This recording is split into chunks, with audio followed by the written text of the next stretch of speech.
Welcome everyone. I won't delay too much. We have today I'm Laszlo, interaction designer at Rise. I have invited my dear friend Hugo to talk about his work on artistic and participatory applications of urban digital twin technologies and methodologies. So without further ado, I'm giving the floor to you, Hugo. Thank you so much, Laszlo.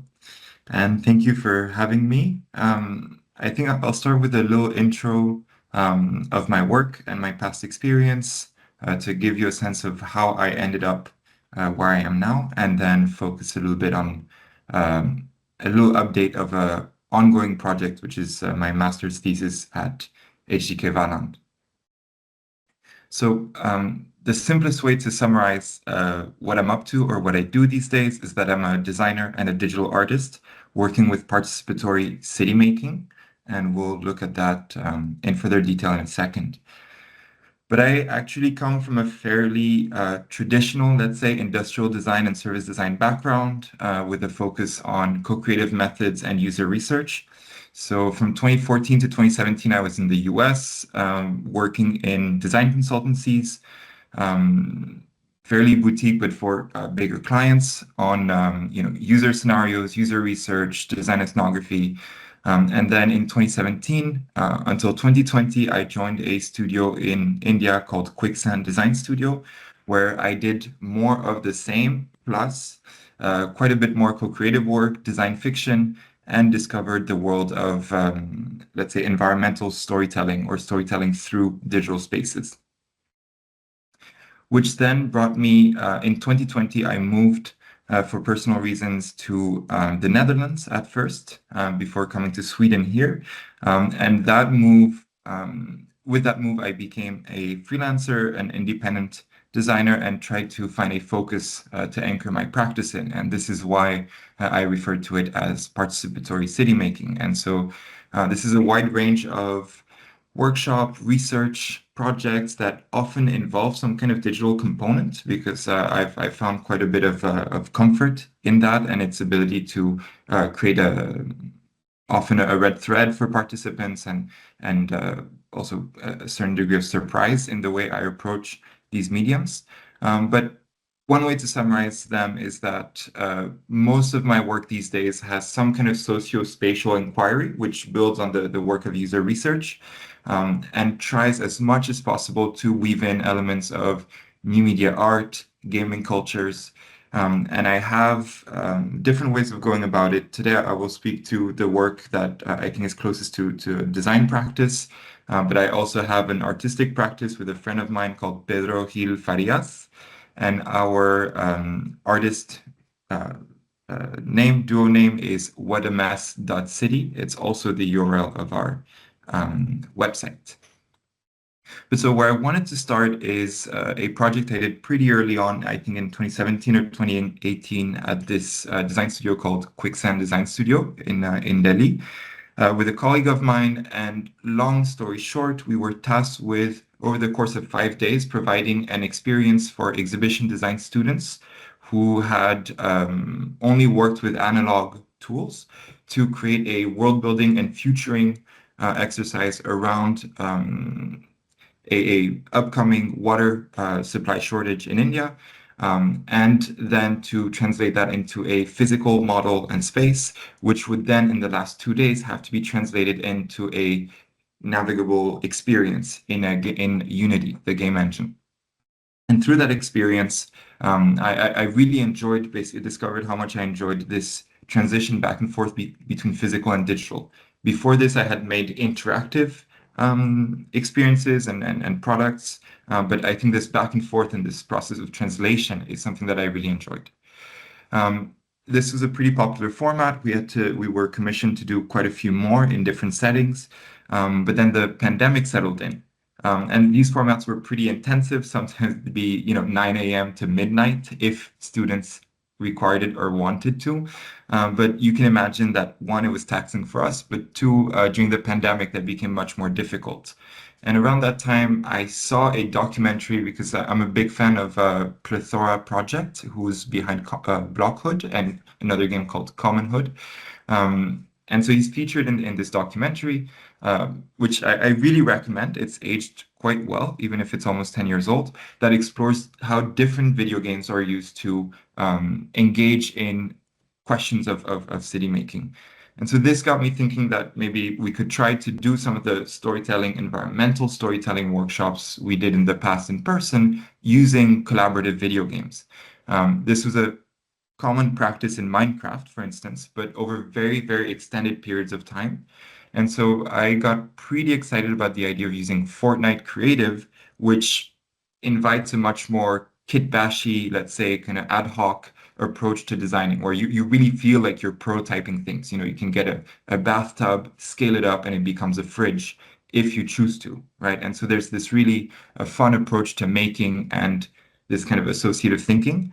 And so I would during the pandemic, it was all online in multiplayer settings, but then this also became hybrid or in-person formats. And I worked with Fortnite on and off for about 4 years on different topics and got in touch with Epic Education Program as well.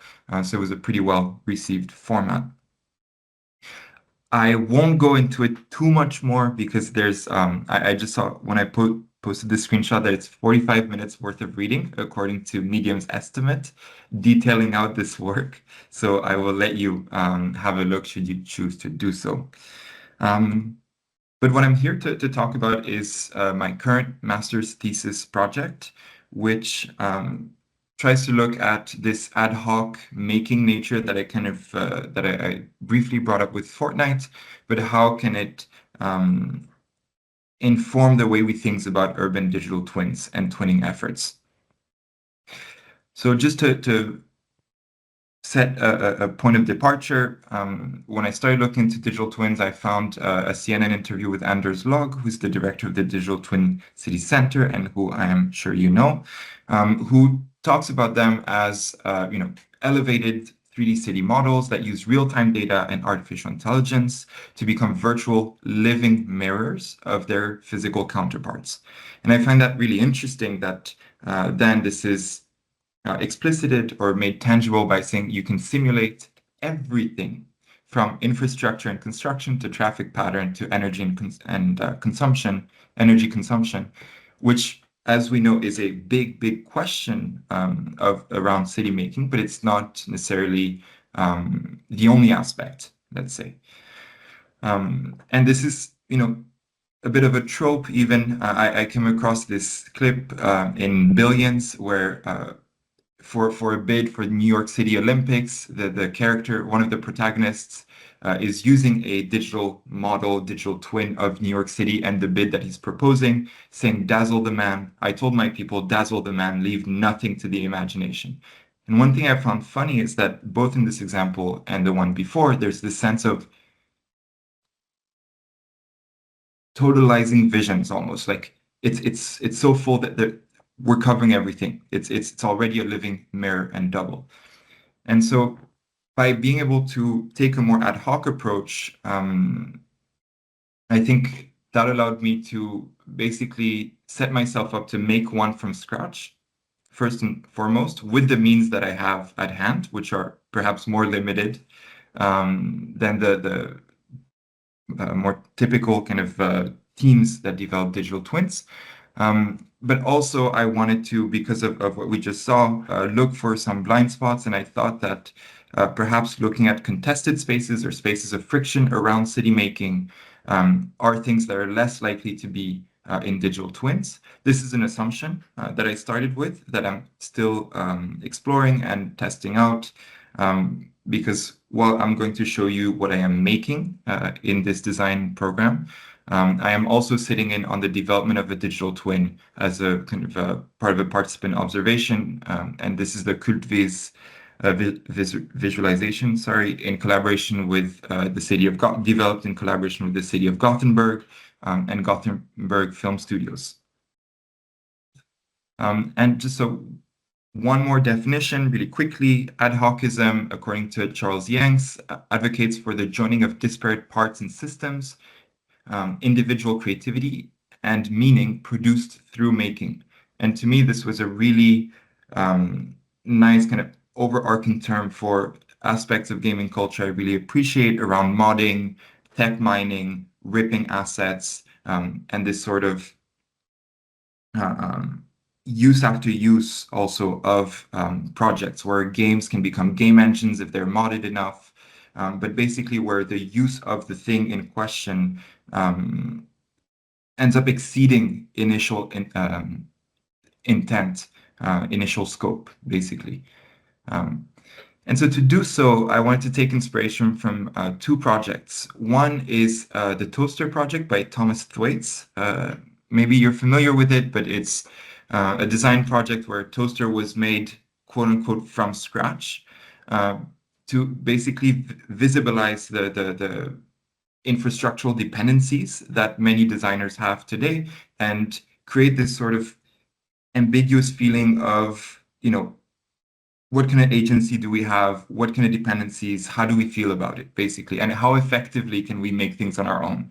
And so from the very beginning, I knew that my digital twin might not necessarily work the way we might intend it, but that I would learn a lot of things along the way.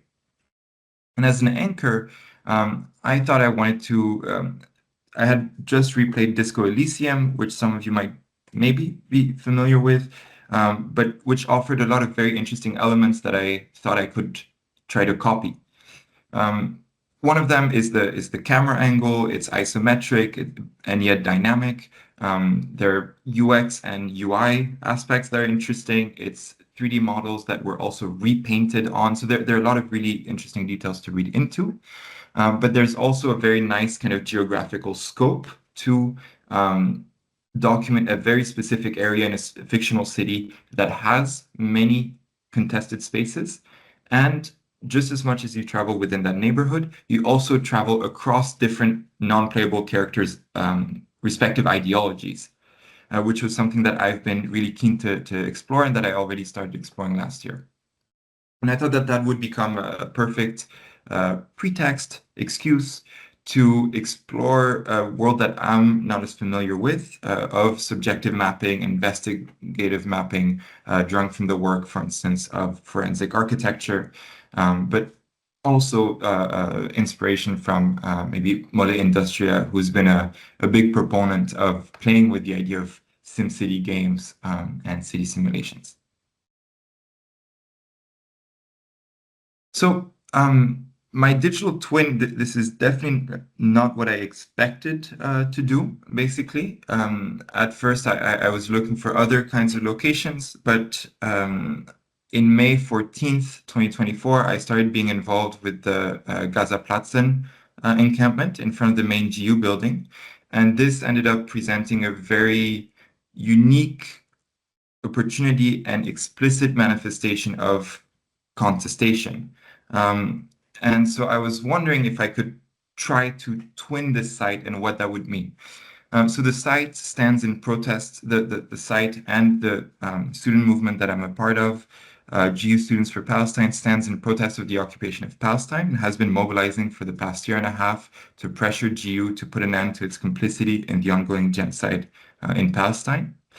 And one thing that's quite peculiar and somewhat by chance is that it is right in front of this main building, which is also on what is commonly called Wasserplatzen. And in an interview with Eric Janssen about the virtual Gothenburg twin, the one glimpse he gave me of the digital twin was actually the facades of Wasserplatzen. And so on the night the encampment was closed, I took a picture of the same facades, but from the other side of or the same side of the street, but from within the camp, which I thought was an interesting reference. But so I started doing some spatial testimonies and my own stab at subjective mapping, including some 3D scanning of different camp dwellers' favorite places. All along the way, keeping cues, so sitting in on the development of the Cookvis, but also trying to emulate a little bit like the toaster, right? Emulate the communication around the Gothenburg digital twinning efforts. So you can see here, we're pointing at something and there's sense making happening. And knowledge is being shared, but you can see that here too, we're pointing and indicating. And I'm also using very directly work being developed in the Digital Twinning Center around UX, features, heat mapping, color codes. So there's a very clear back and forth between the two. This resulted in my first prototype, which I wanted to make in the game engine Godot, an open source game engine, but ended up first, and I'm still developing it there for now, one of them in Touch Designer, which allowed for me to have a much more dynamic approach to development. And I'm basing it on a ripped, extracted 3D GIS data from Google Maps, where I am then staging assets, pictures, 3D scans of the environment over time, but also trying to document power dynamics across the space.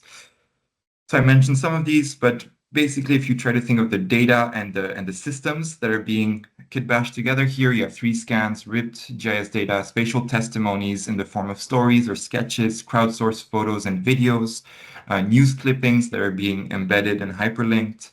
And I'm making it using Blender, Godot, and Touch Designer.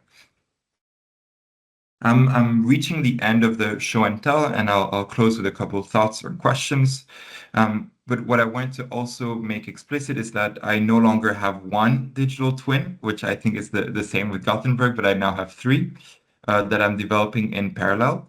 One is the one you just saw, which is now turning into a more investigative tool to look at power dynamics over time, but has a very linear sense of time that it is archiving. There's another one that I'm developing with Morgen Barry, a French developer and friend of mine, where we are training ChatGPT agents across, if you remember, the political compass I showed you earlier with different political ideologies. So we're simulating in real-time debates that could happen between students, faculty members, civil society, and seeing where these discussions take us. These discussions that you have a limited control over.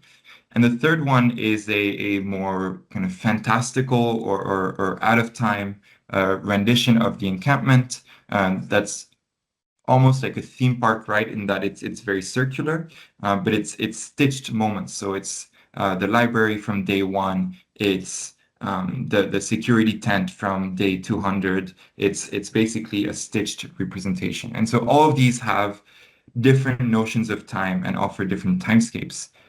But these also really cater to different aspects of Disco Elysium, which I won't necessarily go into, but you can maybe try to guess the connections I'm trying to draw for those who are familiar with the game. And so a quote I wanted to finish with here before going on to the questions is from Mole Industria, and I really like how simple and direct it is. They say, the interactivity of a digital experience, originally it was game, should not be mistaken with the freedom to try things out and see what works. So I really think these digital twins should not necessarily be thought of as games as much as perhaps even game engines, or games that become game engines because they're open to modding, because they're open to different degrees of interoperability. So to close, a couple thoughts or questions, because I'm not quite at the level of insights, but these are things I learned about this digital twinning effort from trying to digitally twin Gazaplatzen. So one is on the notion of what are desirable futures that are acceptable from the perspective of the city and decision maker and consensual. So it's a common question, but here it takes a different kind of meaning, I think. Whose hopeful futures will be welcome in the digital twins of Gothenburg? To me, people calling for free Palestine, for example, is a very explicit act of futuring. It's not the future of the built environment, but it is an act of futuring. It is a condition that is not currently available. There's a question around aesthetics of inclusivity. So how will digital twinning efforts reflect the varieties of visual, linguistic, organizational sensibilities of civic society? I personally had many issues with the way the camp evolved. in some of the interventions we did, but because it was a collaborative effort and with decentralized decision making, these are things that can also be out of your hands, and it's interesting to see how that manifests in the twin as well. But the other thing is that, these are long-winded efforts. The reason the encampment was able to be up for 192 days is because many different people took on the leadership and took different approaches to deciding how it should be made. And for that reason, you also have different densities of time. The first 2-3 weeks felt very compact. The last few months have felt very slow in other ways. But so it questions what we mean by real time in the digital twin. And so that's why I highlighted this question of timescapes. And the final point I wanted to bring up, which I mentioned earlier, was this idea of use after use and escaping project time, which I'm borrowing from Pele N. But this idea of how to design digital twins for continued use and modding after the initial development is over. So after the idea of the first people who set up the encampment, when those went because some people left, was there enough within the system to work off of and develop? So I will close with this quote from Rob Kitchen that talks about the idea that rather than producing new political concepts such as smart citizens, smart cities, smart citizenship, smart justice, which try to create this sort of this idea that all of those should be mediated in relation to and through technology, the future smart city will be orientated towards citizenship, justice, and the commons broadly conceived. So I'm still trying to use all these technological devices, but refocus the center of attention and the center of decision making that I'm choosing to tell the story of. Thank you.